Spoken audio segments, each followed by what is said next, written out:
Labai lengvai įminsite tūkstančius kartų girdėtą mįslę, baltos lankos, juodos avys, kas išmano, tas jas gano.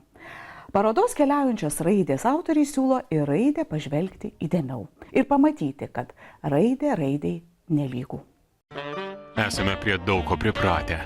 Ir toks paprastas, tačiau ypač svarbus žmonijos išradimas kaip raštas nieko nestebina ir jo net nepastebime.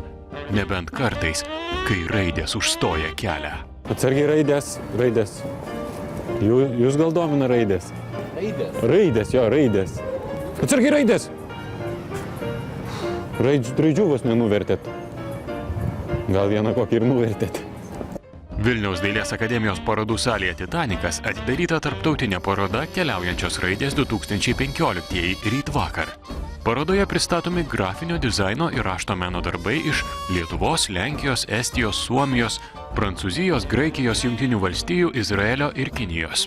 Jos koncepcija yra suvokti vis dėlto, kur mes einame. Ar mes, darydami kažką griaudami, vakariečiai einame į priekį, ar mes einame atgal. Tai meno paroda. Šiuo atveju menu perteikiamos profesionalų įžvalgos, kokia grafinio dizaino ir rašto funkcija yra šiandien, kokios perspektyvos.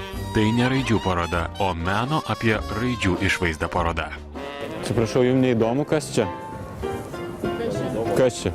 Keliaujančios raidės. Kur jos keliauja? Į parodą. Ir kur jos keliauja? Į parodą. Keliaujančios raidės. Priekit arčiau, čia raidės. Čia yra keliaujančios raidės. Paroda ryt vakar analizuoja raštą ir raides.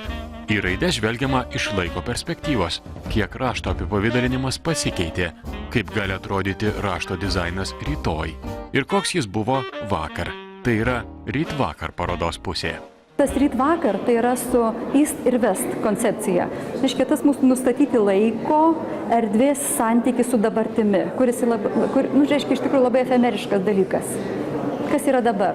Tai ne vakar ir ne rytoj, bet tas dabar tai jisai nesipozicionuoja. Kita parodos pusė – rytai vakarai. Parodoje galima išvysti ne tik menininkų iš vakarų Europos kūrybą, bet ir grafinio dizainerio iš Kinijos, profesoriaus Xiao Yango darbus. Į pasaulio istoriją Xiao Yangas įsirašė kaip Pekino olimpinių žaidynių medalių autorius. All the letters become standardized. That's why it's important for designers to create something new, because of the typography design and graphic, it can bring more emotion and more artistic and more aesthetic value to our message. Rašto kaita glaudžiai susijusi su tais, kurie jį naudoja. Tai yra su visuomenė. Kaip kinta visuomenė, po truputį kinta ir raidės. Tačiau, nepaisant rašto transformacijų, jo funkcija liko nepakitusi – nešti informaciją. Matot, A raidė, L raidė, visos į parodą keliauja. Jums gal įdomu, kur keliauja šitos raidės? Neįdomu. Jos jau, eikit raidės, eikit. Titanikė yra paroda.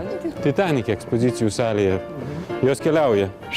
Į pagrindinę keliaujančių raidžių parodą iš Niujorko atkeliavo palydovinė paroda TDC 2014. Tai šis lagaminas, kuris bus atidarytas lapkričio 23. Yra pasaulinė tokia organizacija Type Directors Club iš Niujorko ir kiekvienais metais jie daro didžiulę parodą ir iš viso pasaulio atrenka įdomiausius darbus, inovatyviausius, kas susijęs su šrifto dizainu, leidiniais, plakatais, knygomis. Padaro tokią parodą ir paskui ta paroda keliauja. Ar atkreipėte dėmesį, kaip skiriasi raidės? Tos, kurias mokėtės iš elementoriaus, tas, kurias išvydote rašto meno parodoje ir tas, kurias nepamatysite, bet sutiksite gatvėje. Atsiprašau, jums gal įdomu, kur šitos raidės keliauja?